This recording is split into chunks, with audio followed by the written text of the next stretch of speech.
तो hi guys, welcome back. Welcome तो क्या मतलब अब आप लोग के लिए तो टॉर्चर है मतलब class. So sorry for the net, इतना अनस्टेबल हो गया था कि it was just not possible to continue with the class today. और एज पर द प्लानर हमको कोर्स की पेस भी मेंटेन करनी है, तो मजबूरी थी। मतलब generally I hate calling the students at this odd time for the classes, लेकिन अब सर्कमस्टेंसेस ऐसे थे। आपके पास चॉइस भी नहीं है, मतलब क्या करोगे अब, अटेंड तो करनी पड़ेगी, है ना। तो इसलिए बेटर है कि थोड़ा सा मजे लेके पढ़ाई करते हैं। तो गाइज हम लोगों ने ये देखा था कि before the things got disrupted, हमने ये देखा था कि हम F x into sine x का ग्राफ बना रहे थे। और इस ग्राफ को बनाने के पीछे जो लॉजिक था, इस ग्राफ को बनाने के पीछे जो लॉजिक था, वो लॉजिक ये था कि साइन एक्स की वैल्यू जो थी वो -1 से 1 के बीच में होती है। और इसी वजह से F x into sine x की वैल्यू जो होगी वो -f(x) से +f(x) के बीच में होगी। ठीक है। और हमने देखा जैसे y equal to x sine x का ग्राफ बनाना है, तो आप क्या करेंगे कि जब भी f x into sine x का ग्राफ बनाना हो, तो पहले y equal to f x बना लीजिए और y इक्वल टू -f(x) बना दीजिए। And between the graphs of y equal to f x and y equal to -f(x), adjust the graph of sine x. Sine x का graph इनके बीच में बैठाना है। और इस चीज का ध्यान रखिएगा कि जब साइन एक्स की वैल्यू 1 होगी, whenever the value of sin x is 1, if sin x is equal to 1, then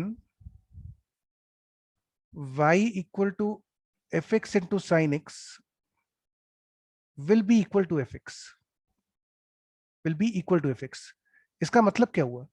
इसका मतलब बच्चों ये हुआ कि यदि sin x की वैल्यू 1 होती है, जो कि π/2, 5π/2 है ना, 3π/2, इन सब पॉइंट्स पे जब sin x की वैल्यू 1 होती है, तो sin x की वैल्यू 1 होने की वजह से when this quantity becomes 1, तो y की वैल्यू क्या बच जाएगी? fx। तो इसीलिए क्या होता है, जहां जहां पे sin x की वैल्यू 1 हो रही थी, जैसे दिस पर्टिकुलर पॉइंट वाज π/2, तो आप देखोगे कि आपको फंक्शन क्या मिला? y equal to fx। ये वाला जो पॉइंट है, दिस इज 5π/2, यहां पे आपको वैल्यू क्या मिलेगी? fx। और जहां जहां पे sin x की वैल्यू -1 होती थी, इफ sin x इज -1,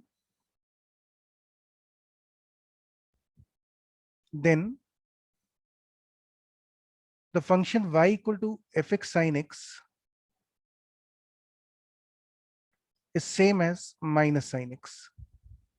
तो इसीलिए जहां जहां पे ये ग्राफ आप देख रहे हैं, साइन एक्स की वैल्यू जहां पे भी -1 होती थी, जैसे दिस पॉइंट वाज 3π/2, तो यहाँ पे ये फंक्शन जो है ये -f(x) इस जगह पे टच कर गया, यहाँ पे इसको टच करेगा। इसीलिए ये जो ग्राफ होता है बच्चों, ये y इक्वल टू +-x के बीच में होता है।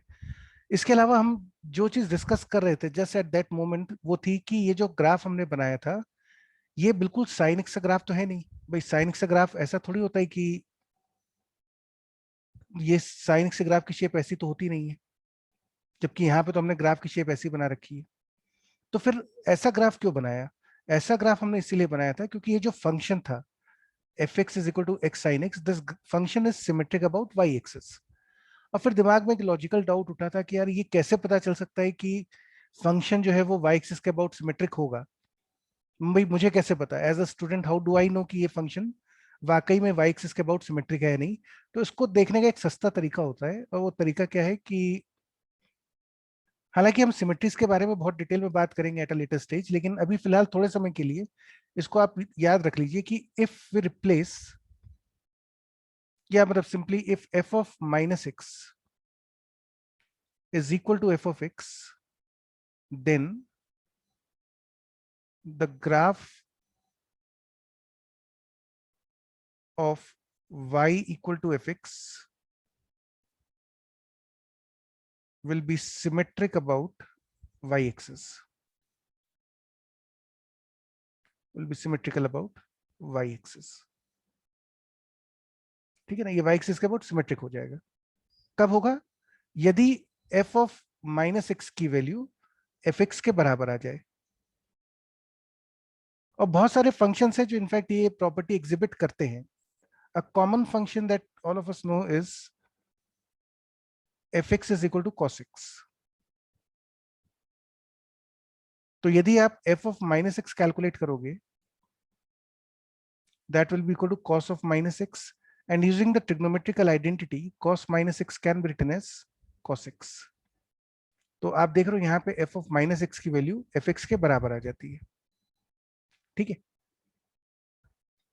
और इनफैक्ट यदि हम cos x का ग्राफ देखें तो आपको ऑब्जर्व होगा कि यार ये ग्राफ देखो y एक्सिस के अबाउट सिमेट्रिक होता भी है। Look at this graph carefully. This graph is indeed symmetric about y axis. ये pi by 2 minus pi by 2 and so on. Conversely, कोई ग्राफ यदि y एक्सिस के अबाउट सिमेट्रिक है तो आप क्लेम कर सकते हैं कि f of minus x की वैल्यू fx के बराबर ही आएगी। ये गारंटी होती है, दोनों तरफ ट्रू है। यदि सिमेट्रिक है तो y एक्सिस, मतलब अगर y एक्सिस के अबाउट सिमेट्रिक है तो f of minus x will be equal to fx। यदि y एक्सिस के अबाउट सिमेट्रिक है तो f of minus x is equal to fx, और यदि ये कंडीशन हो रही तो y axis के अबाउट सिमेट्रिक होगा। Another common example that you can think of is fx is equal to x square. Now it is not difficult to observe that f of minus x is equal to f of x, और इसका भी यदि आप graph देखते हैं तो ये graph कुछ ऐसा बन जाता है, और ये दिख रहा है हमें कि this graph is symmetric about y axis, इसके अबाउट सिमेट्रिक है। तो ये फंक्शन यदि आप देखेंगे fx is equal to x sin x, so I leave that as a small assignment for you guys to observe that this function is indeed symmetrical about,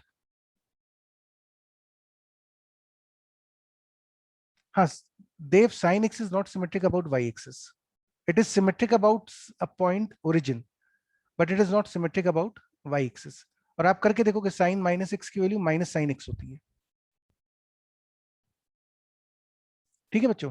तो अगर आप fx is equal to x sin x को देखें तो यहाँ पे f of minus x will be equal to minus x into sine of minus x, which is same as minus x into sine minus x is same as minus sine x, and this is same as x into sine x, ठीक है। तो ये आपका function जो था, इसीलिए y axis के about symmetric था, और इसीलिए हमने sin x ग्राफ को थोड़ा सा डिस्टॉर्ट करा है between y equal to x and y equal to minus x. हर बार नहीं करना, हर बार तो साइन एक्स का ग्राफ जैसा बनता है वैसा ही बनेगा, बस इन दोनों को टच करता हुआ चलता रहेगा। लेकिन यदि रेयर केसेस में if the function is symmetric about y axis तो ये ग्राफ थोड़ा सा डिस्टॉर्ट हो जाएगा रेयर सिचुएशंस में। एक और एग्जांपल देखते हैं। जैसे सपोज आपको ग्राफ बनाना है f x is equal to e to the power x into sine x, ठीक है। तो यहां पे यदि हम देखें तो बच्चों फिर से देखो एफ एक्स की वैल्यू हो गई ई टू द पावर एक्स। आपको कौन कौन से ग्राफ्स बनाने हैं, एफ एक्स का बनाना है और एक बनाना है minus f x, which is minus times e to the power x. तो यहाँ पे मैंने ये ग्राफ बना दिया, ये है ई टू द पावर एक्स, अब तक तो आपको याद होगा ये। और ये वाला जो ग्राफ बना हुआ है this is minus times e to the power x using transformation. और अब इन दोनों के बीच में मुझे साइन एक्स का ग्राफ एडजस्ट करना है। Between these two graphs you to adjust the graph of e to the, मतलब साइन एक्स का ग्राफ इनके बीच में एडजस्ट कर दीजिए। साइन एक्स का ग्राफ कैसा शुरू होता है, जीरो से शुरू होता है, यहाँ पे जाएगा,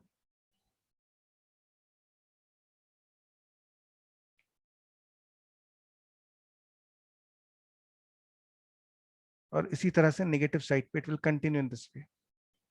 now observe carefully that this function is not symmetric about, this is not symmetric about y axis।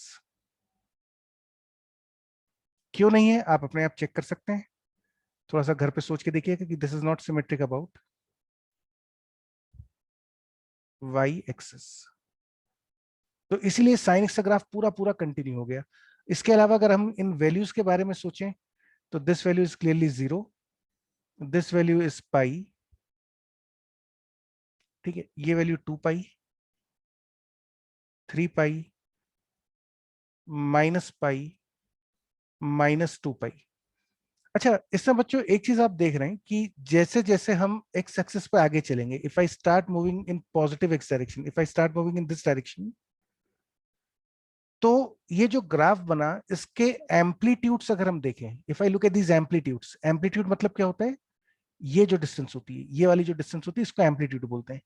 तो यदि आप इनके एम्पलीट्यूड्स को देखेंगे ग्राफ के, तो एक्स की वैल्यू बढ़ाने पे कैन यू कमेंट कि एम्पलीट्यूड्स पे क्या इफेक्ट आ रहा है? If x increases, then the amplitude of the graph will increase or decrease? It is obviously increasing, है ना, दिख रहा है मुझे कि एम्पलीट्यूड बढ़ता जा रहा है।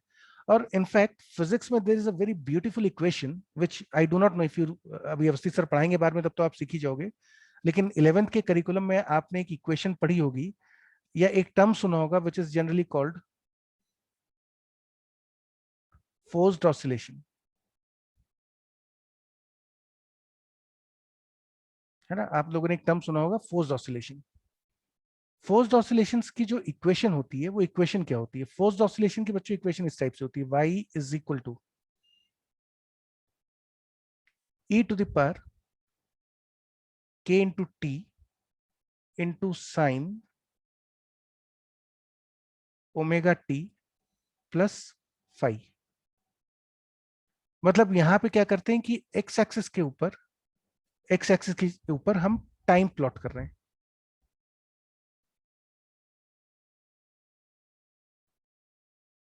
तो आप देख सकते हो यहाँ पे k कांस्टेंट है, k is constant, omega constant, phi constant. और ग्राफिकली अगर हम इस चीज को देखें, तो sine omega t plus five का जो ग्राफ होगा, ये कैसा ग्राफ होगा? ये एक्चुअली साइन एक्स वाला ही ग्राफ होगा, लेकिन इसमें स्केलिंग हो गई होगी ओमेगा से, एक्स एक्सिस वाली वैल्यूज ओमेगा से डिवाइड हुई होंगी, और जो शिफ्टिंग है वो 5 यूनिट से लेफ्ट साइड पे हो गई होगी, है ना। अगर 5 पॉजिटिव है तो राइट पे, 5 नेगेटिव है तो, सॉरी 5 पॉजिटिव है तो लेफ्ट पे, और 5 नेगेटिव है तो राइट पे। तो एक्चुअली ये जो पार्ट है ओमेगा टी प्लस 5, ये पार्ट जो इतना सा जो पार्ट है, ये तो आपको सिर्फ ये बता रहा है कि भाई साइन एक्स का जो ग्राफ था, दिस पर्टिकुलर हाईलाइटेड पोर्शन, ये आपको सिर्फ ये बताता है कि साइन के ग्राफ को ओमेगा से स्केल कर दीजिए और 5 से शिफ्ट कर दीजिए राइट या लेफ्ट। इसका और कोई यूज नहीं है। और e to the power kt में k इज अ कांस्टेंट। तो आप देख सकते हो कि जब आप इसमें इस ग्राफ को प्लॉट करेंगे, तो बस ये हो सकता है कि ये जो वाई एक्सिस है ये थोड़ा सा आगे पीछे शिफ्ट हो जाए, क्योंकि ग्राफ राइट लेफ्ट शिफ्ट हुआ होगा, लेकिन ग्राफ की बेसिक शेप ऐसी रहेगी। और इसीलिए जो फोर्स्ड ऑसिलेशन होते हैं उसमें टाइम के साथ एम्पलीट्यूड इंक्रीज होता रहता है। इसी का ठीक उल्टा कंसेप्ट जो होता है, that is called damped oscillations. और डैम्ड ऑसिलेशन के केस में हमको जो ग्राफ चाहिए होता है वो है y equal to e to the power minus x into sine x. तो यहां पे आपका फंक्शन एफ एक्स क्या हो गया? In this case, the function fx is e to the power minus x, ठीक है। और और आपको ग्राफ किसका किसका चाहिए? fx and minus fx। तो हमने ये दो ग्राफ बना दिए, this is e to the power minus x, जो कि आप e to the power x के ग्राफ को y एक्सिस के अबाउट रिफ्लेक्ट करके बना सकते हैं using transformation. And this one is minus times e to the power minus x। और इन दोनों के बीच में मुझे साइन x का ग्राफ बैठाना है कुछ इस तरह से, मतलब इस टच करता हुआ जाएगा,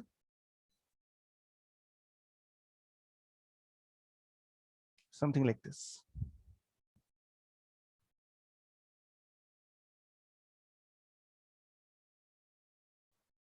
And this value is 0, this is pi, 2 pi, minus pi, and so on. ठीक है, ये चीज बच्चों कहलाती है फिजिक्स में डैम्ड ऑसिलेशंस।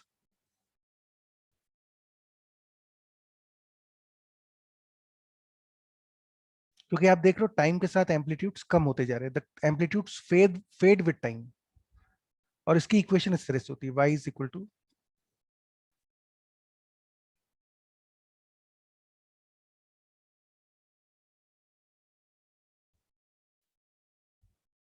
ऊपर भी k ग्रेटर देन 0 था।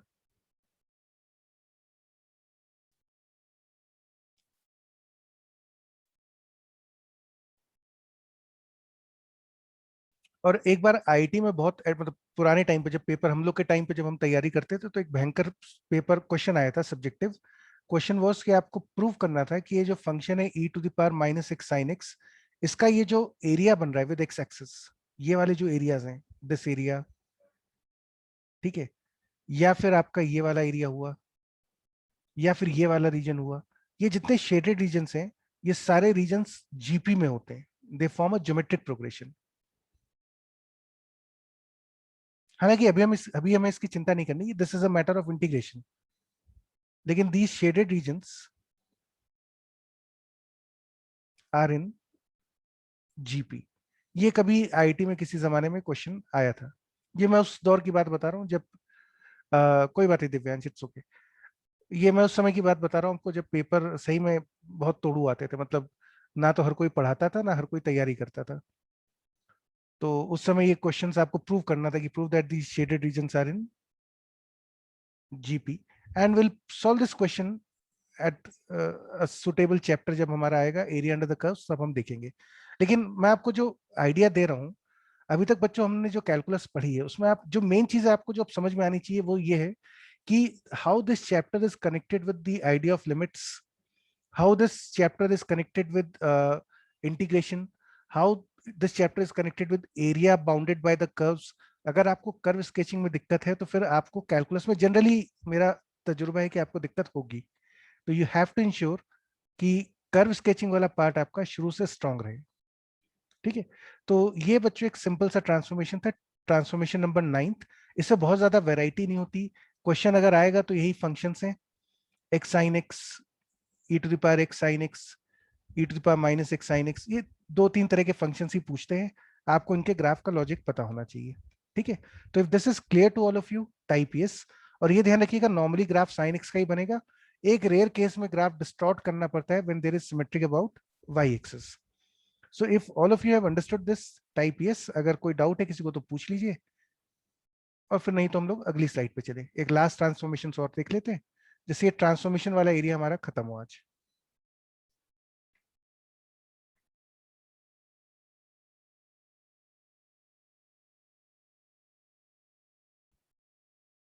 इसके क्वेश्चन किस टाइप के आते हैं बेटा, वही मैं बता रहा हूँ ना तेरे को कि ग्राफ बनाने को तो आएगा नहीं। Now you have an objective exam, तो they do not give the question on graph कि आप ग्राफ बना के दिखाओ। लेकिन हाँ, ये जरूर है कि वो क्वेश्चन ऐसे पूछेंगे कि बगैर ग्राफ बनाए आप कर नहीं सकते। जैसे वो बोलेगा कि प्रूव करो कि इस फंक्शन का जो एरिया है वो एक्स एक्सिस के साथ जीपी में है, ये एरिया जीपी में। तो अब आपको जब तक इसका ग्राफ ही नहीं पता होगा, तो आप क्या सोच पाओगे क्वेश्चन में कि कौन से एरियाज की बात हो रही है, कौन सा जीपी है। तो एप्लीकेशन ये नहीं कि ग्राफ बनाने को देगा आपको, कई बार वो इक्वेशन बेस्ड क्वेश्चंस देते हैं। इक्वेशन बेस्ड क्वेश्चन कैसे हैं, जैसे अभी आपको मैंने ट्यूटोरियल शीट दी है, उसमें आपने देखे होंगे कुछ क्वेश्चंस की find the number of roots of this equation, इससे कितने सॉल्यूशंस हैं। तो ये सब ग्राफ पे बेस्ड क्वेश्चंस होते हैं। और बच्चों एक बार देख लो जल्दी से, गो थ्रू इट क्विकली। कोई डाउट है तो पूछ लीजिए, अगर समझ में आ गया हो तो type yes, so that we proceed further.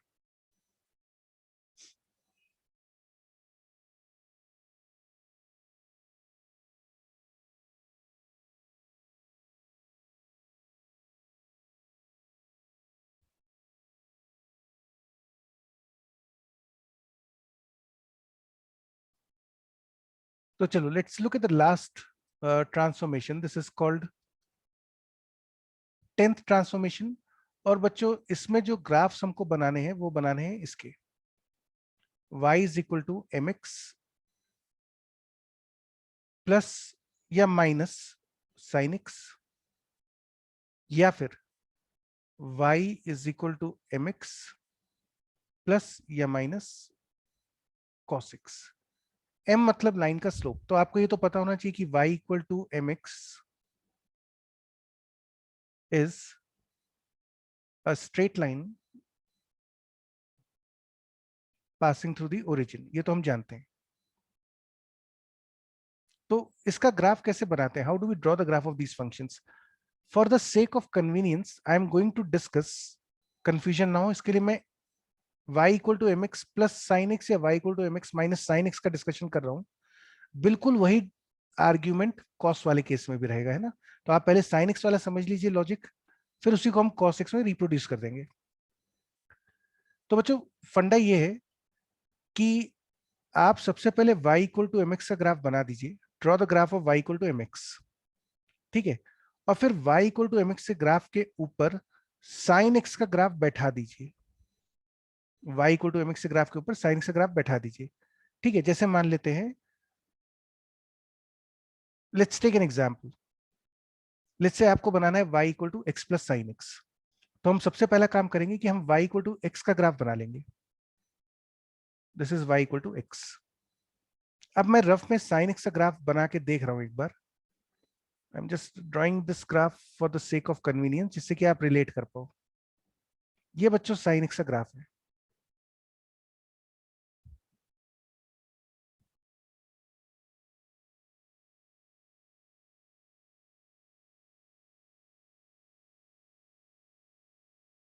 ठीक है।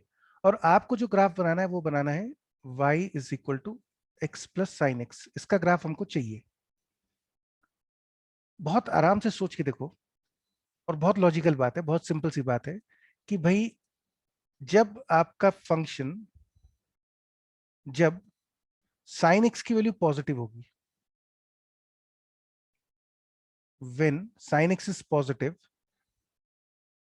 देन ये जो फंक्शन होगा y, ये डेफिनेटली y की वैल्यू x से तो ज्यादा ही आएगी, क्योंकि साइन x की वैल्यू पॉजिटिव है और आप x में साइन x ऐड कर रहे हैं जो कि एक पॉजिटिव क्वांटिटी है, तो डेफिनेटली y की वैल्यू x से ज्यादा आएगी।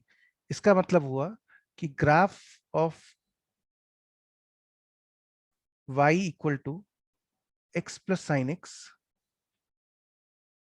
Lies above y equal to x। ये जो ग्राफ होगा x प्लस साइन x का ग्राफ, ये y equal to x graph से ऊपर होगा। कितना ऊपर होगा? जितना साइन x पॉजिटिव है।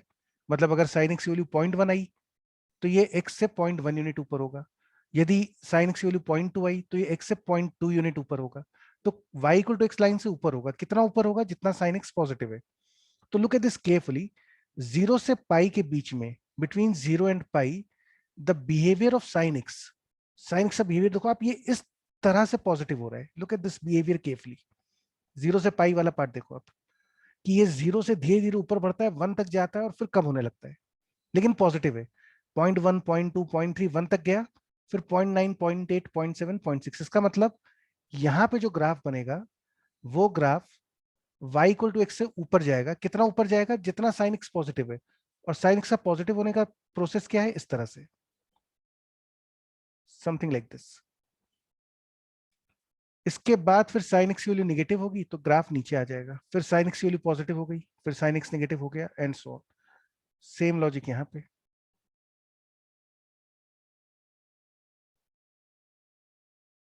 सोच के देखिए कि यदि साइन एक्स पॉजिटिव होगा तो graph y equal to x line से ऊपर जाएगा। कितना ऊपर जाएगा? जितना साइन एक्स पॉजिटिव है। साइन एक्स के पॉजिटिव होने का प्रोसेस क्या है? वो इस तरह से पॉजिटिव होता है। फिर जब साइन एक्स की वैल्यू निगेटिव होगी,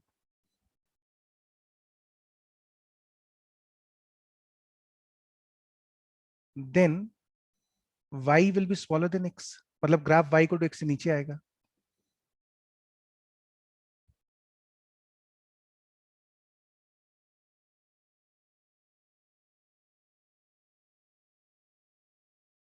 और कितना नीचे आएगा? जितना साइन एक्स नेगेटिव होता है।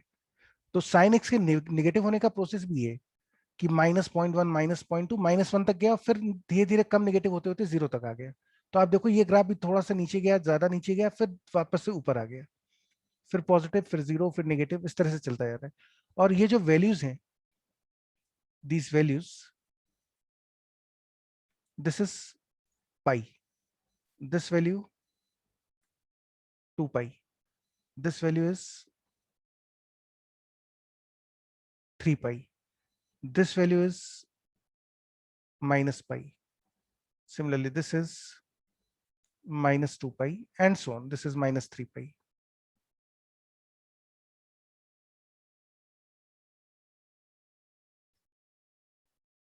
नहीं बेटा, नॉन फंक्शनल नहीं है, this is a functional relation. Functional relation है ये। ये ऐसा वर्टिकल नहीं है। ये जो आपको लग रहा है ना कि if you look at this particular portion, मैं थोड़ा सा हाईलाइट करके दिखा रहा हूँ, ये पोर्शन आपको वर्टिकल दिख रहा है, वर्टिकल नहीं है।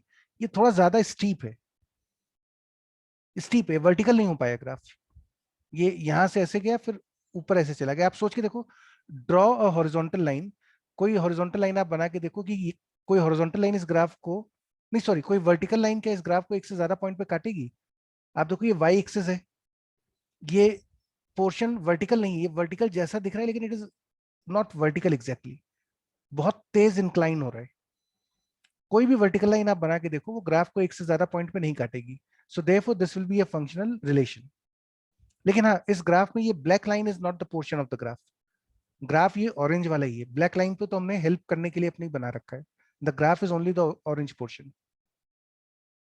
ठीक है, जैसे एक और एग्जांपल देखते हैं, y equal to x minus cos x. तो पहले आप y इक्वल टू एक्स बना लीजिए। Let's draw this graph, y is equal to x. ठीक है, अब रफ में हम बना लेते हैं y is equal to minus cos x. और ये मैंने ट्रांसफॉर्मेशन से बनाया है, माइनस कॉस एक्स। ये वैल्यू हो गई 0, π/2 minus π/2, pi, 3π/2 minus pi, minus 3π/2 and so on. ये मैंने कॉस माइनस कॉस एक्स का ग्राफ बना दिया सीधे, ट्रांसफॉर्मेशन से बनाया है। अगर आपको ध्यान हो तो ओरिजिनल ग्राफ कॉस एक्स का ऐसा होता है, हमने ट्रांसफॉर्मेशन से बना दिया इस ग्राफ को।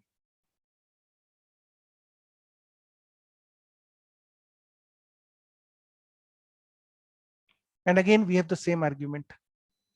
आपको क्या करना है, y equal to x line के ऊपर y equal to minus cos x का ग्राफ बैठाना है। तो बहुत ध्यान से देखिए,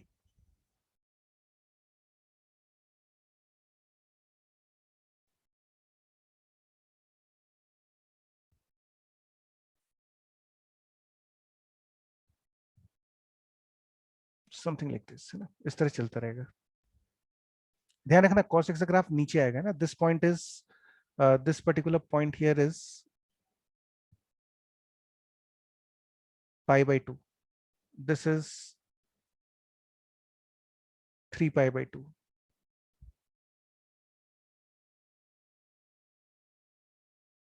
5π/2,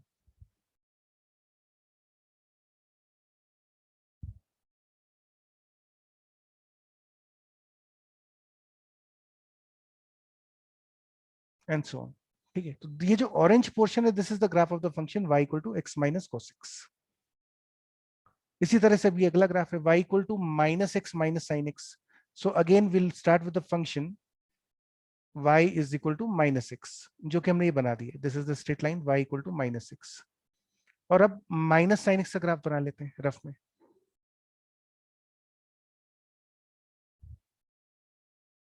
ये भी ट्रांसफॉर्मेशन से बन गया।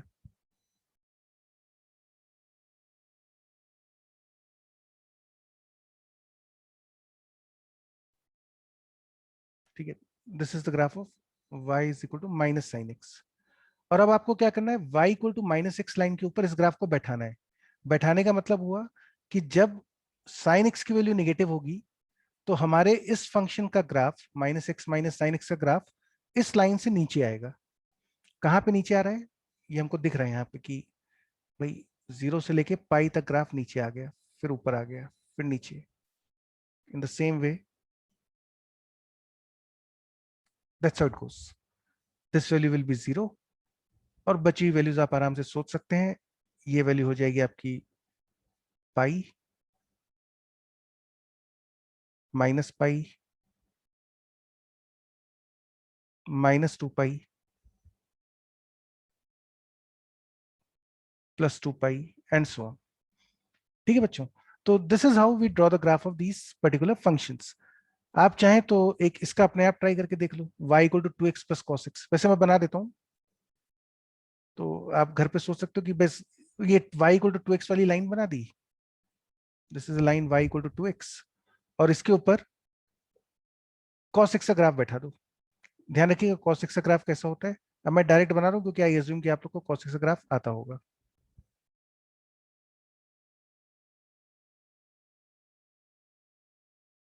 इस तरह से ये वैल्यू π/2,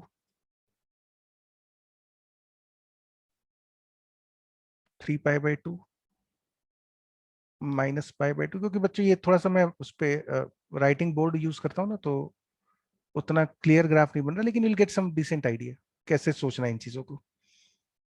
ठीक है बच्चों, तो ये एक और आपका लास्ट ट्रांसफॉर्मेशन था कि y equal to m x plus minus sine x का ग्राफ कैसे बनाने होते हैं।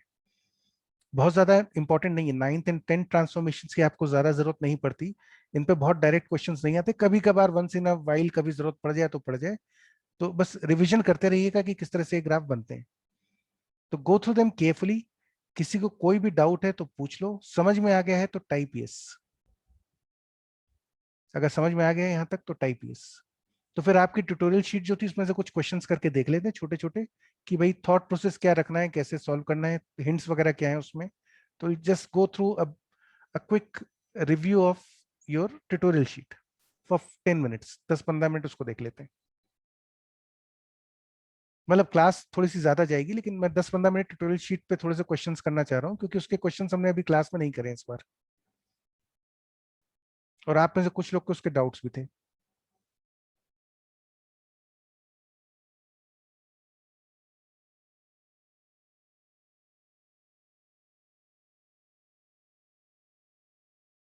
तो there are total of 10 transformations जो आपको ध्यान रखते हैं। एक बार बस समराइज कर देते हैं फाइनली कौन कौन से ट्रांसफॉर्मेशंस हमने पढ़ लिए थे फाइनली। हमने सबसे पहले शायद पढ़ा था शिफ्टिंग, फिर हमने पढ़ा था स्केलिंग, फिर हमने पढ़ा था नेगेटिव, फिर हमने पढ़ा था मॉडुलस। मॉडुलस में टोटल 4 थे, इसमें 2 थे, स्केलिंग में भी 2 थे, शिफ्टिंग में भी 2 थे, है ना। इसके बाद शायद हमने ग्रेटेस्ट इंटीजर फंक्शंस के पढ़े थे, जिसमें 3 ग्राफ्स थे, greatest integer f x, f of greatest integer x and greatest integer y equal to f x, candle stand वाला जो था। फिर हमने फ्रैक्शनल पार्ट्स के 2 ग्राफ्स देखे थे, F of fractional part of x जिसमें 0 से 1 वाला ग्राफ बना के रिपीट करते हैं, और एक fractional part of F x जिसमें ग्राफ को पैरेलल शिफ्ट कर देते हैं वर्टिकली ऊपर या नीचे, 0 से 1 में लाते हैं और 1 वाली जगह पे हॉलो सर्कल बनाते हैं। फिर बच्चों हमने इसके बाद देखा था रेसिप्रोकल, फिर हमने देखा आपका मिनिमम एंड मैक्सिमम, ये आज देखे थे।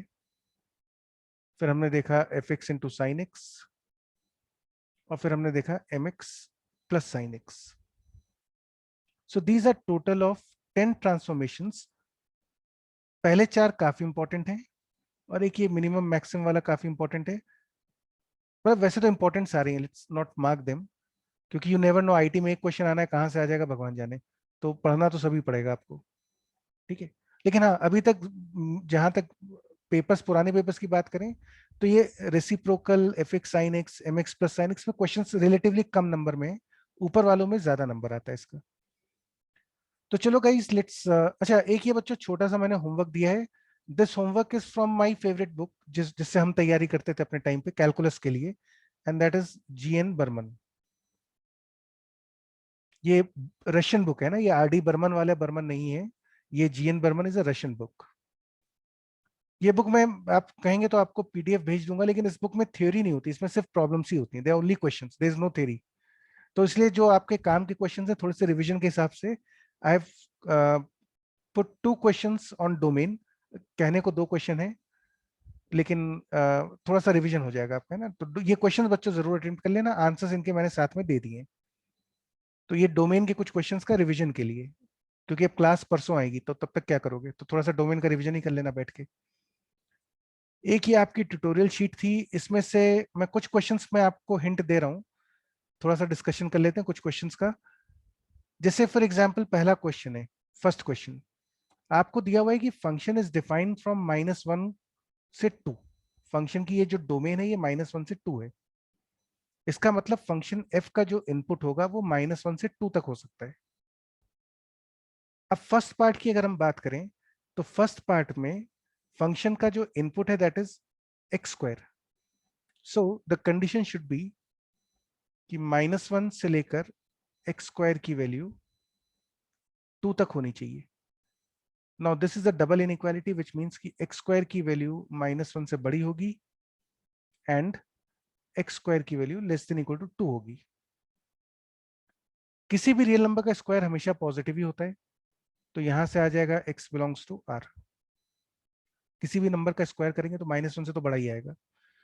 X square less than equal to 2, इसमें यदि हम दोनों तरफ स्क्वायर रूट ले लें, ध्यान रखिएगा under root x square is mod x, तो आपके पास ये कंडीशन आ जाएगी. And using the definition of number line, that means x belongs to -√2 से √2. Final answer would be intersection of these two, and मतलब कॉमन वैल्यू, तो यही आपका आंसर हो जाएगा. अब जैसे सेकंड क्वेश्चन है, सेकंड क्वेश्चन में उसने बोला कि f of fractional part of x, कि ये फंक्शन गिवन है, f of fractional x given है, तो fx की डोमेन क्या हो सकती है. f of fractional x given है, तो fx की डोमेन क्या हो सकती है. तो भाई यहां से हमको ये पता चल रहा है कि इनपुट ऑफ f, अगर हम सेकंड क्वेश्चन की बात कर रहे हैं, input of f is fractional x, input of f is output of fractional x. Think about this carefully. अगर आप f ऑफ फ्रैक्शनल x लिखते हैं तो इसका मतलब f के इनपुट में क्या जाएगा, फ्रैक्शनल x का output. And what is fractional x का आउटपुट, 0 से 1. तो f के इनपुट में 0 से 1 तक की वैल्यू जाएंगी, और 0 से 1 तक की वैल्यू जाएंगी तो यही डोमेन हो जाएगी. Question number third and fourth are straightforward. आपको ग्राफिकल ट्रांसफॉर्मेशन ग्राफ याद होने चाहिए, उनके ट्रांसफॉर्मेशन के ऊपर ही क्वेश्चन हैं, तो ये अपने आप ही करने थे आपको. और ग्राफ बच्चों देख देख के मत करना, पहले ग्राफ्स याद करना, फिर बगैर देखे ट्रांसफॉर्मेशन करना. अब जैसे ये क्वेश्चन नंबर 5 और 6 है, 5 एंड 6, ये क्वेश्चन आप ग्राफिकली सॉल्व करने के. जैसे क्वेश्चन नंबर 6 का मैं एक पार्ट कर देता हूं आपको. Let's say if I solve this question number 6, first part. Question है sine x is equal to x/10. अब इस क्वेश्चन में दो लॉजिकल डाउट हैं. पहला डाउट, एज अ स्टूडेंट मेरे दिमाग में जो आता है वो ये है कि यार मुझे कैसे सपना आएगा कि इस क्वेश्चन को ग्राफ से करना है. How do I realise that first of all I have to use the graph. हो सकता है मैं तो कुछ और दिमाग लगाने लग जाऊं. मुझे सपना कैसे आया कि sine x equal to x/10 को ग्राफ से करना है. तो बच्चों एक बेसिक नियम याद रखिएगा कि कभी भी अगर इक्वेशन, कभी भी यदि आपकी इक्वेशन ट्रांसीडेंटल हो जाए,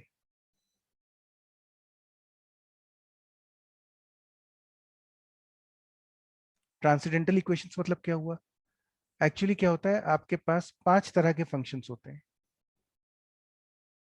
islet, inverse trigonometric, logarithmic, algebraic, trigonometric and exponential. 5 तरह के फंक्शंस होते हैं.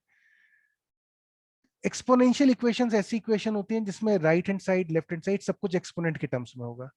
ट्रिग्नोमेट्रिक इक्वेशन में सब ट्रिग्नोमेट्रिकल टर्म्स होंगे. एल्जेब्रिक इक्वेशन में सब कुछ एल्जेब्रिक होता है. लॉगरिथमिक इक्वेशन में सब कुछ लॉग में होगा. इनवर्स ट्रिग्नोमेट्रिक इक्वेशन में सब कुछ इनवर्स ट्रिग्नोमेट्रिक में होता है. लेकिन यदि दो तरह के फंक्शंस मिक्स हो जाएं, फंक्शंस मिक्स हो जाएं, जैसे आप देखो यहाँ पे this part is trigonometric, this part is algebraic. Mix कर दिया उसने, इक्वेशन को मिक्स कर दी, दो अलग अलग तरह के फंक्शन दे दिए. जैसे आप देखो सेकंड पार्ट को, first part is exponential, second is algebraic. तो ये मिक्स्ड क्वेश्चन है, यहाँ पे फंक्शन मिक्स कर दिए गए. ये सिंपल एक तरह का फंक्शन नहीं था, मिक्स्ड फंक्शन है.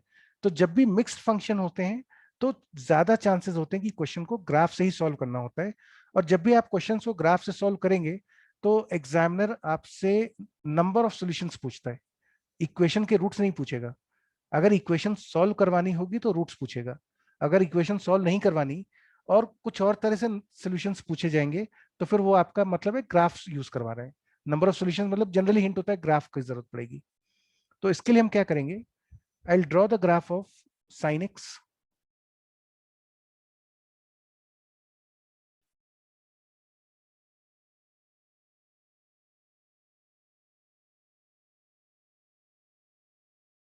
है ना, ये साइन एक्स का ग्राफ थोड़ा बहुत जैसा भी है। ये वैल्यूज हो गई पाई, 2 पाई, 3 पाई, -पाई, -2 पाई, -3 पाई, है ना। ये साइन एक्स का बच्चों मैंने ग्राफ बनाया, this value was 1, this was -1। ठीक है, now think about this very carefully. इस ग्राफ में बच्चों 10 वैल्यू कहां पर आएगी? इस ग्राफ में वैल्यू 10 कहां पर आएगी? 10 आएगी यहां पे, -10 आएगी यहां पे कहीं। अब ये -10 और 10 के बारे में मैं क्यों चिंता कर रहा हूं? उसका कारण ये है कि ये जो फंक्शन है x/10, ये y इक्वल टू mx वाली फॉर्म है। ये एक स्ट्रेट लाइन है जो ओरिजिन से पास हो रही है, this line will pass through this point, और x इक्वल टू 10 पे इसकी वैल्यू बनेगी 1, और x इक्वल टू -10 पे इसकी वैल्यू बनेगी -1।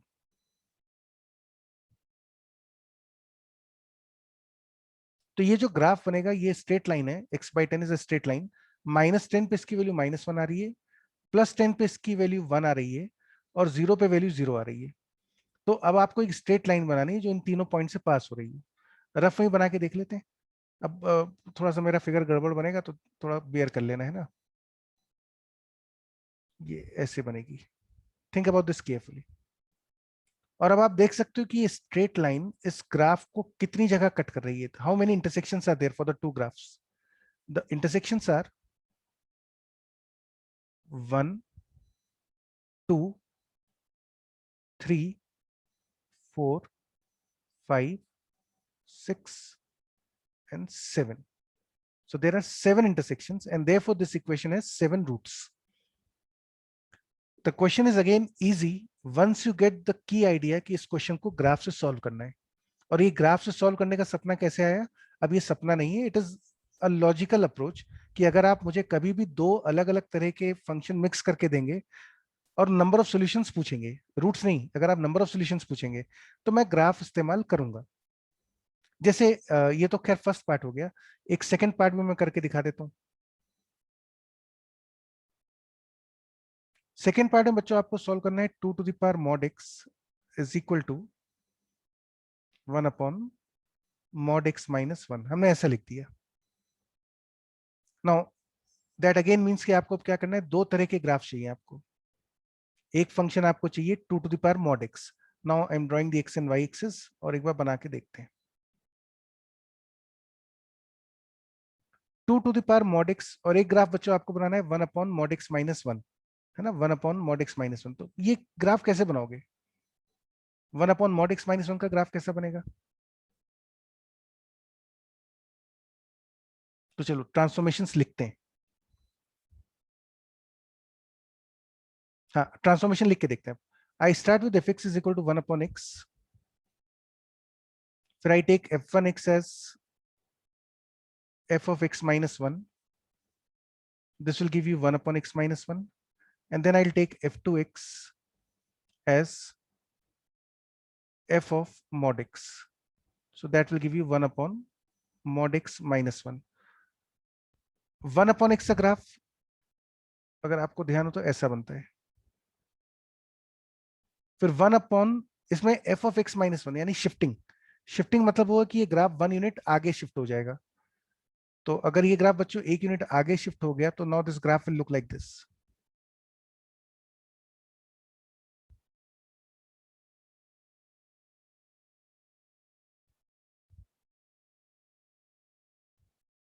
ठीक है, ये वाला जो ग्राफ है आपका, ये ग्राफ है f1 का, 1 यूनिट इस ग्राफ को आगे शिफ्ट कर दिया।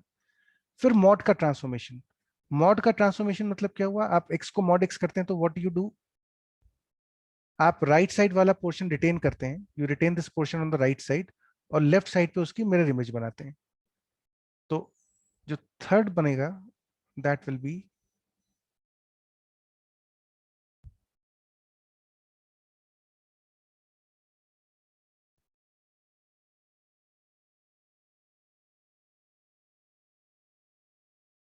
समथिंग लाइक दिस, है ना। प्रोबेबली 1/mod x-1 का ग्राफ ऐसा बन जाएगा। अब बनाना है 2 to the power mod x। 2 to the power mod x का ग्राफ कैसा होता है? ये तो सिंपल ट्रांसफॉर्मेशन ही है। ये एक ऐसा जाएगा, लेफ्ट साइड वाला पोर्शन आप डिलीट कर देते हैं, ये पोर्शन, और लेफ्ट साइड पे इसकी mirror image. And how many intersections occur? Again there are 2 intersection points. तो दोनों इक्वेशन के कितने रूट्स हो गए? 2 रूट्स हो गए। तो this is a decent example किस तरह से हम ट्रांसफॉर्मेशंस का यूज करके आपसे नंबर ऑफ इक्वेशंस या नंबर ऑफ रूट्स पूछते हैं किसी भी इक्वेशन के। बाकी बच्चों rest of the questions are repetitious in nature which you can attempt on your own. They are easy questions. Answers मैं आपको इनके भेज दूंगा। तो बाकी क्वेश्चन में तो ज्यादा दिक्कत है नहीं, फिर तो वो सेम कंसेप्ट में। अब देखो ये सब वही क्वेश्चन हैं कि इस इक्वेशन के कितने रूट्स होंगे, इन इक्वेशन के कितने रूट्स हैं, तो बाकी तो सिर्फ ट्रांसफॉर्मेशन के ऊपर ही है। तो I want you to attempt these exercises thoroughly, क्योंकि अभी देखो चैप्टर किसी भी कैलकुलस में खास तौर से कॉन्सेप्ट स्ट्रांग होना बहुत जरूरी है। अभी हमारा मेन फोकस होना चाहिए कॉन्सेप्ट स्ट्रांग हो, कॉन्सेप्ट समझ में आ जाए। एक बार कॉन्सेप्ट समझ में आ गए बच्चों तो फिर टफ क्वेश्चंस करना और वो सब चीजें तो दिक्कत नहीं होती। दिक्कत कब होती है? जब आपको ये ना पता हो कि यार इस टफ क्वेश्चन में हमने ये स्टेप लिया और ये स्टेप क्या हुआ, मतलब ये क्यों करा या ये कैसे आ गया, इसके पीछे लॉजिक क्या है। जब वो लॉजिक पकड़ने में दिक्कत होती है तो ज्यादा प्रॉब्लम है। Otherwise every tough question is made up of simple elementary concepts. किसी क्वेश्चन में एक कंसेप्ट लग रहा होगा, किसी में 3 लग रहे होंगे, किसी में 5 लग रहे होंगे। तो अभी बहुत पेशेंटली कॉन्सेप्ट से फोकस करना। मेक श्योर कि आप ट्यूटोरियल शीट्स को बहुत रिलीजियसली सॉल्व करते हैं, ठीक है? तो अच्छा गाइज, ये तो आपका डाउट्स का काम हो गया। And now we start with the next part of calculus which is called application of derivatives. ये मजेदार चीज है, बिल्कुल प्योर कंसेप्ट है, और इसकी आपको पूरी कैलकुलस में हर जगह जरूरत पड़ेगी। मैं ज्यादा टाइम नहीं लूंगा, I will be discussing this for maximum 20-25 minutes. बाकी फिर हम लोग नेक्स्ट क्लास में इसको कंप्लीट करेंगे, ठीक है? तो बच्चों हमको यहाँ पे इस चैप्टर में अभी क्या सीखना है? Application of first derivative. आप किसी भी चीज का जब फर्स्ट डिफरेंशिएशन करते हैं, जब भी आप फर्स्ट डिफरेंशिएशन करेंगे, तो उस फर्स्ट डिफरेंशिएशन से हमें क्या क्या चीजें पता चलती हैं वो सीखना है हमको। What all can I identify using the first derivative? First derivative को नॉर्मली लिखते हैं कि अगर आपके पास कोई फंक्शन है y equal to f x, तो इसका फर्स्ट डेरिवेटिव होता है dy बाई डी एक्स। और इसको कभी कभी हम लोग एफ डैश एक्स भी लिख देते हैं। डैश मतलब होता है डेरिवेटिव। तो अभी हमको ये सीखना है कि फर्स्ट डेरिवेटिव यानी dy बाई डी एक्स या एफ डैश एक्स का क्या यूज होता है, किस तरह से इस्तेमाल होता है फंक्शंस को या डेरिवेटिव्स को या ग्राफ्स को समझने के लिए। I will start from the scratch, assuming कि आप लोगों को 11th का कुछ भी नहीं आता होगा। तो the first concept that you have to understand is slope of the line. Line की स्लोप का क्या मतलब होता है, ये आपका पहला कंसेप्ट है, स्लोप ऑफ अ लाइन, ठीक है? तो यहाँ बच्चों चित्र में आपके पास 2 लाइन्स हैं। Let's call this line as L1 and then there is another line, let's say L2, और यहाँ पे आपका ओरिजिन हो गया। जब हम बोलते हैं कि किसी लाइन का स्लोप बताओ, तो इस स्लोप का मतलब क्या होता है? जनरली स्लोप को हम लिखते हैं m से, this is slope, and this is equal to tan theta. Theta क्या चीज है?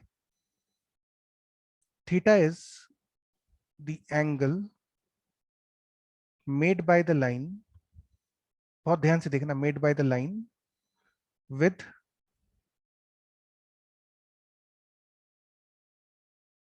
Positive side of x axis, with positive side of x axis. अच्छा, पॉजिटिव एक्स एक्सिस और positive side of x axis में क्या फर्क होता है? तो अगर आपका सपोज ये एक्स एक्सिस है, if this is x axis, और सपोज कोई लाइन है जो इस एक्स एक्सिस को पॉइंट P के ऊपर कट करती है, there is a line which cuts this x axis at a point P। तो बच्चों जहां पे लाइन एक्स एक्सिस कट करी, जहां पे भी लाइन एक्स एक्सिस को कट करा, उसके राइट साइड वाला जो रीजन होता है, राइट साइड वाला पोर्शन, दिस पोर्शन, इसको बोलते हैं positive side of x axis.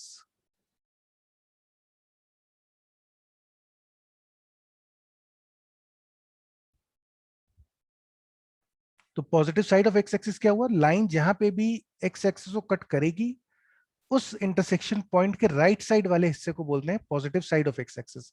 जैसे कि अगर हम L1 लाइन की बात करें तो L1 लाइन ने एक्स एक्सिस को यहां पे कट करा, तो इस पॉइंट के राइट साइड वाला पूरा हिस्सा positive side of x axis है। अब इस positive side of x axis में थोड़ा सा नेगेटिव एक्स एक्सिस भी आ गया और पूरा का पूरा पॉजिटिव एक्स एक्सिस भी आ गया। अगर आप L2 लाइन के लिए देखेंगे तो L2 लाइन ने यहाँ पे एक्स एक्सिस को कट करा, इसके राइट साइड वाला हिस्सा पॉजिटिव साइड है, and that is also the positive x axis. Positive side of x axis and positive x axis यहाँ पे सेम हो गया।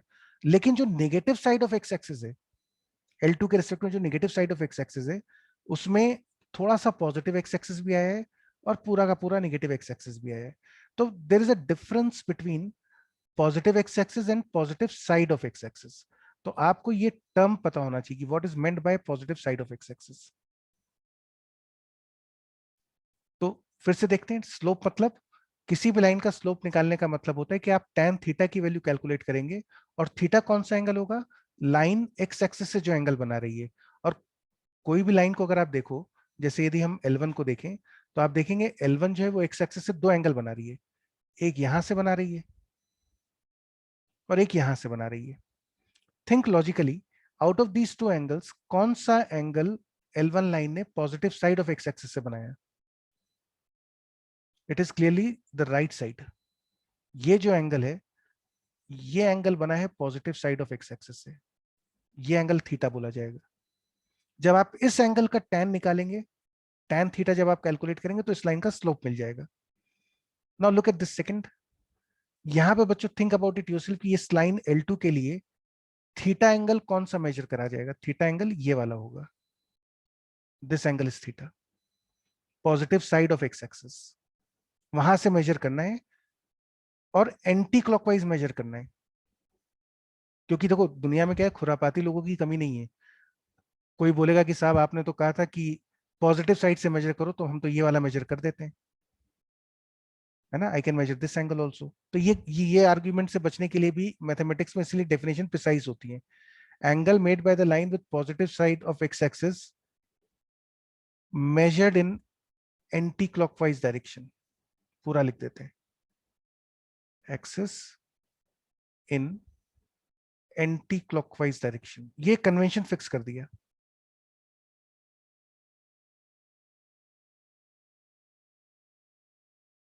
अब कोई भी एम्बिग्यूटी नहीं है, आपको positive side of x axis पे खड़े होना है और एंटी क्लॉकवाइज चलना है जब तक आप उस लाइन तक ना पहुंच जाएं।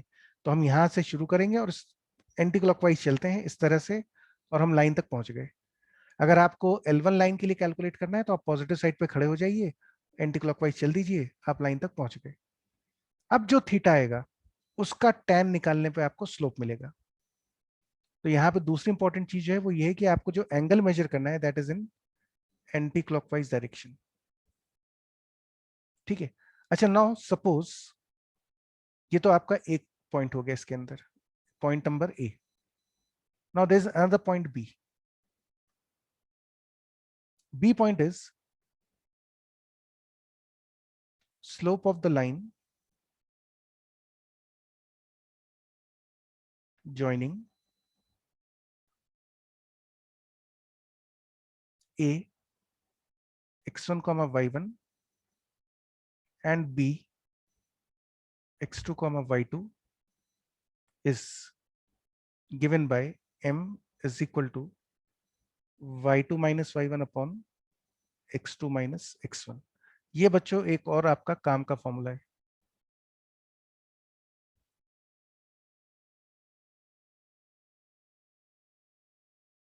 ये फॉर्मूले के पीछे आर्ग्यूमेंट क्या है, ये लॉजिक क्या है कि भाई ये फॉर्मूला कैसे आ गया?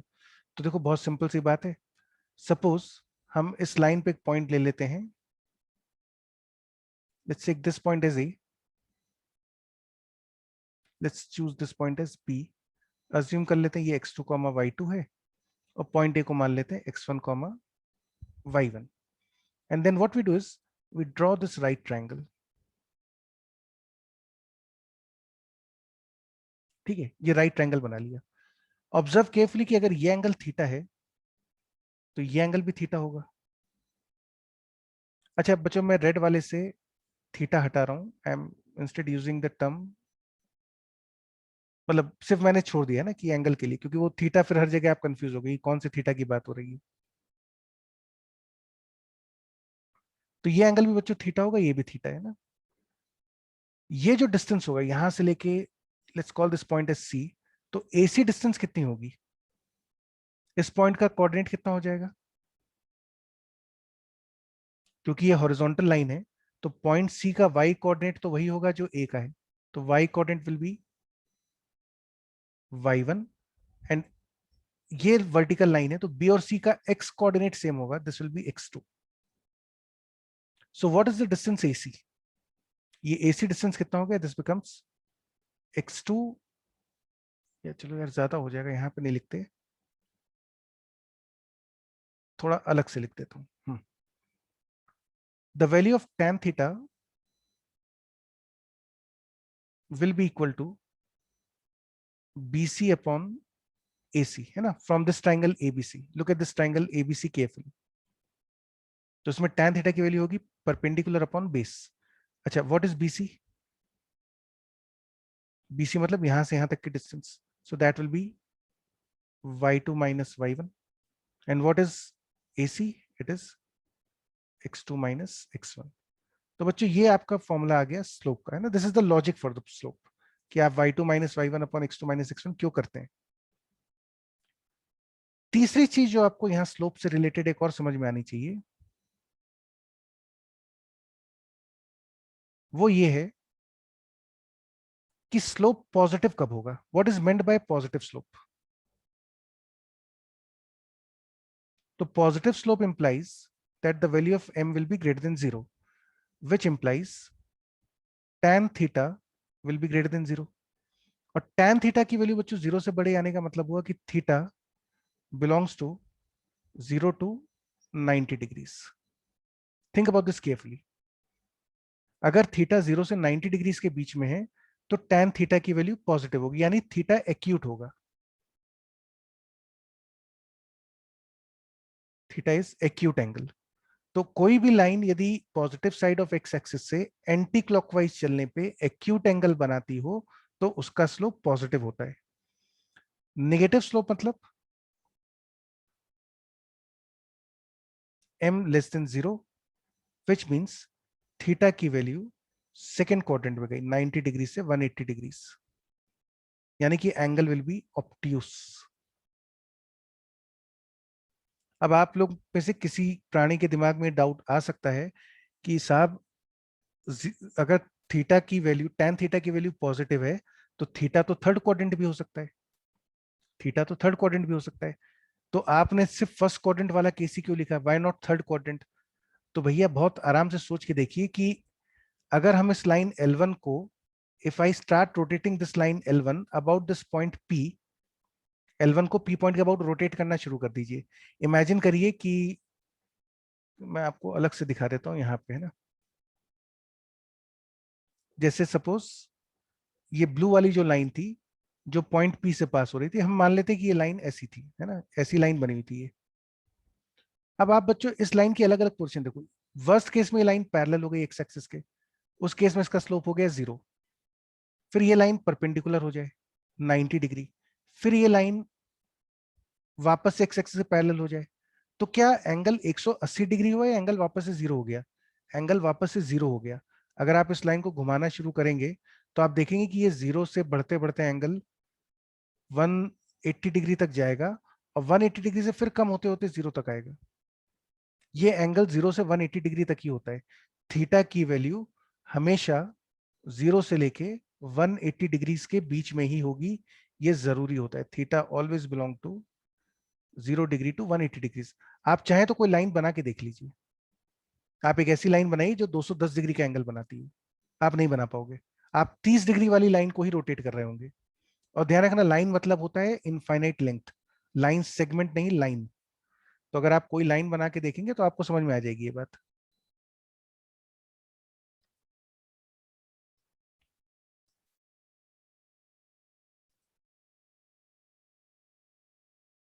ठीक है, तो you should also note this point very carefully, कि थीटा की वैल्यू सिर्फ 0 से 180 डिग्री तक ही हो सकती है, इसीलिए यदि स्लोप पॉजिटिव है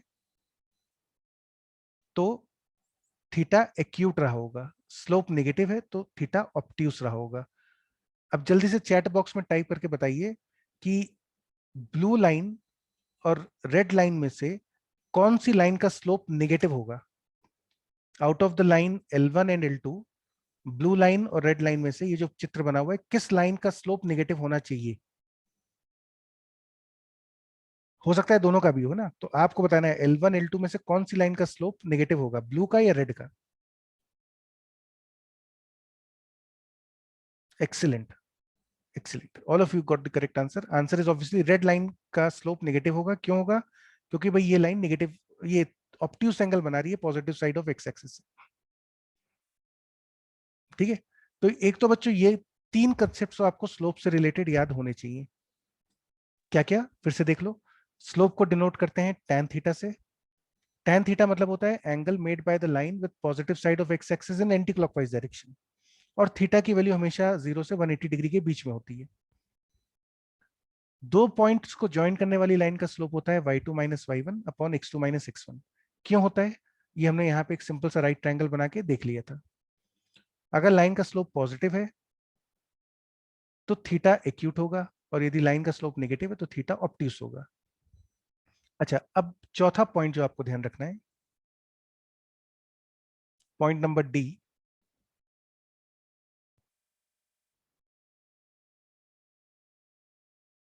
ये बच्चों एक फंक्शन है y equal to f x, ये उसका मैंने ग्राफ बना रखा है ना, ये जो ब्लू ग्राफ है this is y equal to f x. इस पे एक पॉइंट है P, उस पे हमने एक ये लाइन बना रखी है, दिस लाइन इज टेंजेंट। दिख ही रहा है टेंजेंट है, ये तो ब्लैक वाली लाइन जो है टेंजेंट है, और ये टेंजेंट एक्स एक्सिस से एंगल बना रही है थीटा। पॉइंट P से ही एक आपने और लाइन बनाई जो कि टेंजेंट से परपेंडिकुलर है, इस लाइन को बच्चे बोलते हैं नॉर्मल। तो यहाँ पे नॉर्मल क्या होता है?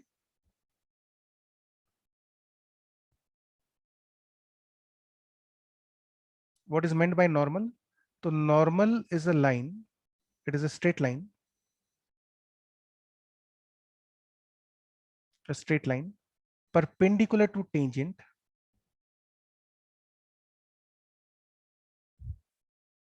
at the point of contact। Point of contact मतलब वो पॉइंट जहां पे टेंजेंट ने लाइन को टच करा था, मतलब पी पॉइंट पे ही, इस पॉइंट पे एक ऐसी लाइन जो टेंजेंट से परपेंडिकुलर हो, उसका स्टैंडर्ड नाम होता है, उसको हम बोलते हैं नॉर्मल। ठीक है। फिफ्थ इज टेंजेंट, तो आप लोग जानते हो, तो टेंजेंट पे मैं इलेबोरेट नहीं कर रहा, मैं नॉर्मल बता रहा हूँ। नॉर्मल एक ऐसी लाइन होती है जो पी पॉइंट से पास करे, और पी पॉइंट पे जो टेंजेंट बनता था कर्व के ऊपर, वो टेंजेंट इस लाइन से परपेंडिकुलर होना चाहिए, तो इस लाइन को बोलते हैं normal. Now the fifth point angle tangent तो विच इज पॉइंट वेरी, को हाँ बोलो। टेंजेंट तो पॉइंट ग्राफ को एक ही पॉइंट पे टच करता है ना। यार ये जो डेफिनेशन है कि टेंजेंट ग्राफ को एक पॉइंट पे टच करता है, इसमें लफड़ा है। देखो मैं आपको बताता हूँ। सपोज मैं एक ग्राफ बना देता हूँ, ये मैंने ग्राफ बना दिया है ना, this is the graph of y equal to x cube. अब मुझे एक चीज बताओगे बेटा कि अगर मैं इसमें ओरिजिन पे टेंजेंट बनाऊं तो कैसा बनेगा? If I draw the tangent at origin, तो वो टेंजेंट कैसा होगा? आपको ये जान के ताजुब होगा कि वो टेंजेंट जो है वो इस तरह से बनता है। वो जो टेंजेंट बनेगा ना, you will be amazed to know that this tangent is like this. ये जो लाल लाइन दिख रही है टेंजेंट है। तो टेंजेंट को वैसे हिंदी में तो स्पर्श रेखा बोलते हैं, और नाम से लगता है स्पर्श रेखा, मतलब जो स्पर्श करती हुई जा रही हो, टच करती हुई जा रही हो। लेकिन ये लोचा लफड़ा है इस डेफिनेशन में, ये परफेक्ट डेफिनेशन नहीं है। क्योंकि अगर आप टेंजेंट को बोलते हो जो कर्व को एक ही पॉइंट पे टच करे, तो ये लाइन तो नहीं, लाल वाली लाइन तो कहीं से किसी भी सूरत से नहीं टच करती हुई जा रही इसको ओरिजिन पे, लेकिन ये मैथमेटिकली टेंजेंट है। तो इसलिए टेंजेंट की जो डेफिनेशन आप लोग जानते हैं वो करेक्ट डेफिनेशन नहीं है। डेफिनेशन होती क्या है उस पर अभी हम बाद में आएंगे। लेकिन हाँ, अभी फिलहाल जो भी आप टेंजेंट समझते हैं, कम से कम चित्र में तो समझ ही रहे हो कि ये लाइन टेंजेंट है, तो नॉर्मल उससे परपेंडिकुलर होता है। अब बच्चों जो इंपॉर्टेंट पॉइंट मैं लिखवा रहा था आपको, जो काफी इंपॉर्टेंट है, सबसे ज्यादा इंपॉर्टेंट रिजल्ट है कैलकुलस का, वो है slope of tangent to the curve y equal to fx at the point p a comma b। मतलब सपोज मान लेते हैं कि पॉइंट p का जो कोऑर्डिनेट है वो है a कॉमा b, p का कोऑर्डिनेट a कॉमा b मान लेते हैं, तो p पॉइंट पे टेंजेंट की स्लोप क्या होगी? तो it is given by slope of the tangent is f dash a, and this is in fact one of the most important result of calculus that you will study in your life। सबसे दुनिया का सबसे important result है ये, कि किसी भी curve पे अगर आपको टेंजेंट चाहिए, टेंजेंट का स्लोप पता करना है उस पॉइंट, किसी भी पॉइंट पे, तो आप क्या करेंगे, उस कर्व को डिफरेंशिएट कर दीजिए और फिर x की जगह a और y की जगह b डाल दीजिए। Differentiate the curve and put x equal to a। ठीक है, तो बच्चों based on this particular figure there is a small problem, true और फॉल्स। ये प्रॉब्लम लिखी हुई है स्क्रीन पे, ये पहला पार्ट है ना, हम इसको पहले पार्ट को देख रहे हैं, फर्स्ट पार्ट। और टिक मतलब ट्रू नहीं है, मैं हटा देता हूँ इसको। I am looking at the first part. इस पर्टिकुलर फिगर की बात हो रही है, ये जो फिगर बनाओ इसकी बात हो रही है। The slope of the tangent in the above figure is positive, true और false? Type the answer in the chat box. ये जो ऊपर चित्र बना हुआ है, उस चित्र में टेंजेंट का स्लोप पॉजिटिव होगा, ट्रू या फॉल्स?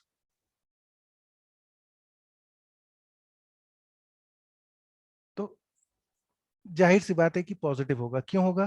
क्योंकि भाई द स्टेटमेंट इज ट्रू। क्यों? Because theta is acute. Logical बात थी, ठीक है। अच्छा, now look at the second statement carefully.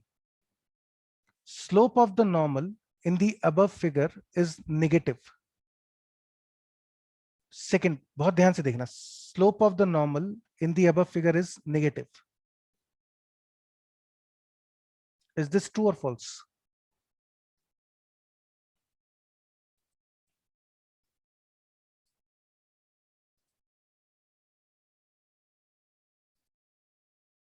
Excellent. So answer is again, the statement is true.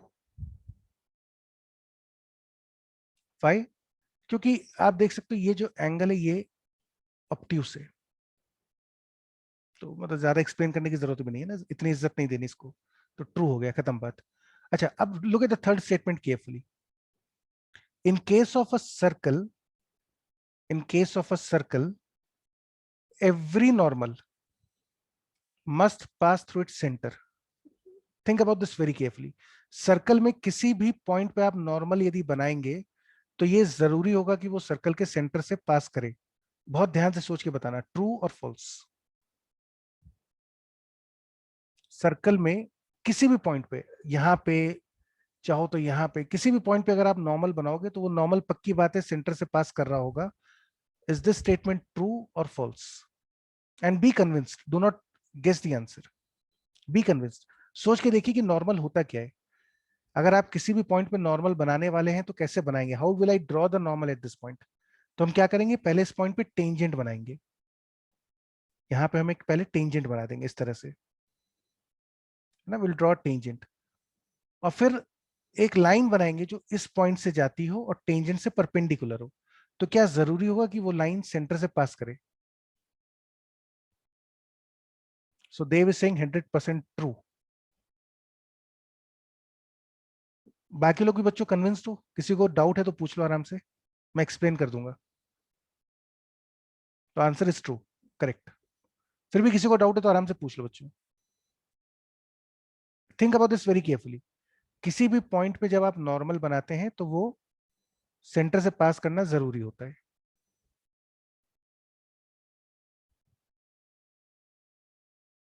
तो चलो एक लास्ट क्वेश्चन और देखते हैं।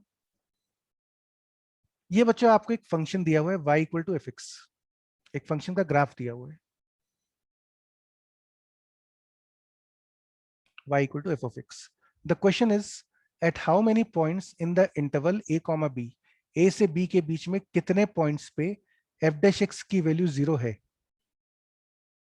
ध्यान रखिएगा, f dash x मतलब हुआ टेंजेंट का स्लोप, टेंजेंट का slope. f dash gives you the slope of the tangent. अभी हमने देखा था, this is slope of the tangent. तो आपको सोचना है कि अगर मैं इस ग्राफ में a से b ओपन इंटरवल, ए से बी ओपन इंटरवल में यदि हम इस ग्राफ में टेंजेंट्स बनाना शुरू करें अलग अलग जगह पे, तो मुझे ऐसे कितने पॉइंट्स मिल जाएंगे इस ग्राफ के ऊपर जहां पे टेंजेंट्स एक्स एक्सिस के पैरेलल बनेंगे? भाई स्लोप 0 होने का मतलब हुआ, this information actually means, this means that slope of tangent is 0. And slope of tangent is 0 मतलब कोई भी लाइन का स्लोप 0 कब होता है? when the line is parallel to the tangent is parallel to x-axis.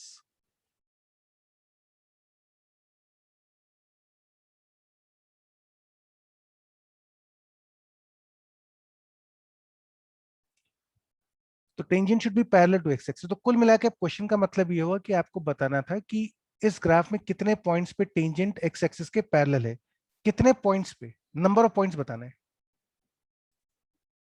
You have to write the number of points, ये नहीं बताना कहां पर, बताना है कितने पॉइंट्स पे.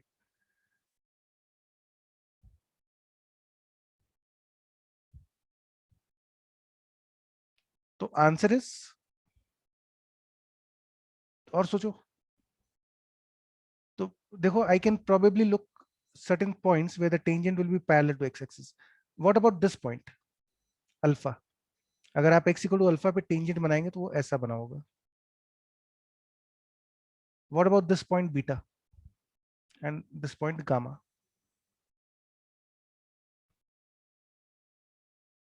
इन तीनों जगह पे tangent is parallel to x axis. तो आंसर इज,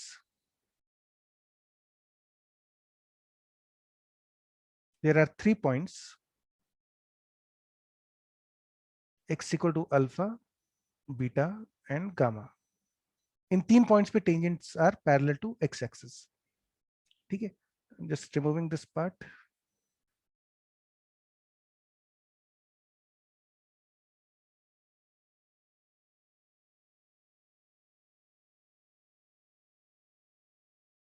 तो बच्चों यहां तक, आज यहीं तक करते हैं. कोई डाउट है तो किसी को पूछ लीजिए.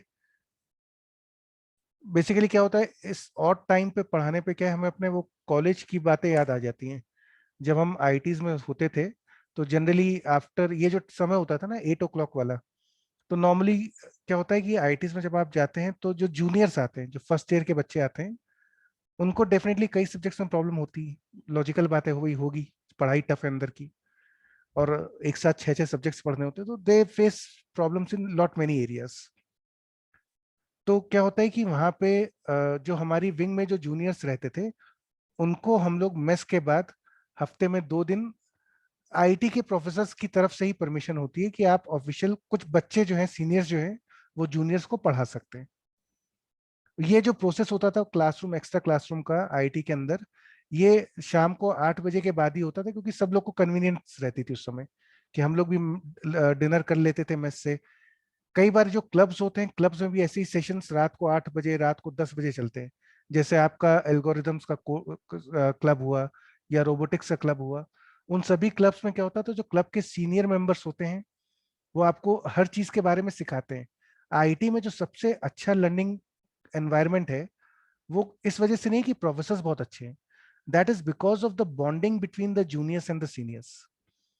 Everywhere you are supported to such a level by the seniors कि आपको लाइफ में कोई टेंशन रहती नहीं है. और वो लाइफ लॉन्ग बॉन्डिंग होती है. वो ऐसा नहीं होता कि आपको सिर्फ सेमेस्टर 1 में मैथ्स पढ़नी थी, वो हमेशा होती है. आप किसी जॉब में जाएंगे तो आपको सीनियर हेल्प करेंगे. और ये जनरली जो हेल्पिंग का टाइम होता है, ये रात को 8, 8:15 बजे शुरू होता था. कई बार सिचुएशन और खराब होती थी, कई बार 10 बजे भी शुरू होता था. कई बार हम लोग के लैब्स में, प्रैक्टिकल्स में टाइम ज्यादा लग गया तो रात को 10 बजे भी शुरू होता था. तो this reminds me, this odd timing generally reminded me today of the good old days of ITs, जब हम क्लब्स में या फिर इस तरह के जो जूनियर्स को पढ़ाने के सेशंस लेते थे, उसकी हमें थोड़ी सी याद आ गई इस समय पे। खैर एनीवेज इट वाज मतलब अब जो भी था बच्चों, गड़बड़ हो गई तो हो गई, ये कैन नॉट हेल्प इट, लेकिन ठीक है। इसलिए मैंने सेशन थोड़ा सा मजेदार टाइप का था, हल्का फुल्का सेशन था। आई होप आप लोग को समझ में आ गया होगा। होमवर्क बच्चों आज का क्या है आपके पास? एक तो मैंने आपको याद होगा डोमेन के क्वेश्चंस बोले हुए हैं देने को, वो नोट्स के साथ आ जाएंगे, उसका अलग से असाइनमेंट नहीं होगा, वो नोट्स के साथ आएंगे। और एक आपको ट्यूटोरियल शीट जो है ट्रांसफॉर्मेशन की, उसको अच्छे से अटेम्प्ट करके रख लो। जो भी डाउट्स हैं आप मुझे व्हाट्सएप पे भेज दीजिए इंडिविजुअल बेसिस पे, ग्रुप पे मत डालिएगा, इंडिविजुअल भेजिएगा। तो जो भी सॉल्यूशंस होंगे मैं आपको टैबलेट पे तैयार करके व्हाट्सएप पे कॉमन ग्रुप पे डाल दूंगा। ठीक है, तो make sure you complete this assignment by tomorrow evening. चलो बच्चों, फिर take care of your health, enjoy करो फैमिली के साथ, मूवी वूवी देखते रहना है ना, बहुत ज्यादा चिंता और तनाव मत पालना, मतलब कोई रॉकेट साइंस नहीं कर रहे अपन। Lead a normal life, enjoy the life. ध्यान रखना 40% बच्चे गिव अप कर चुके हैं इस समय, जो तैयारी नहीं कर रहे हैं। जो 60% तैयारी कर रहे हैं उसमें से 70% बच्चे बड़ी कोचिंग से फंसे हुए हैं। उनको ऑनलाइन में क्या समझ में आएगा, कितना आएगा, वो अलग इशू है। तो अभी तो हम लोग को पढ़ाई समझ में आ जाए वो सफिशियंट है। अगर आप वो कर पा रहे हो तो भी आप मान के चलो यू आर अमंग टॉप 10%। वरना लोगों को पढ़ाई भी नहीं समझ में आती क्या चल रहा है। हाँ बच्चों, वी आर, मुझे कोरोना हो चुका है, आई एम टेकिंग मुझे कोई दिक्कत नहीं है, हो चुका हमको तो अक्टूबर नवंबर में। जिन लोग को नहीं हुआ वो लोग ज्यादा ध्यान रखे अपना, ठीक है। चलो guys, it was pleasure teaching you. Will meet again day after tomorrow. Take care. Okay sir, thank you. Okay bye यार।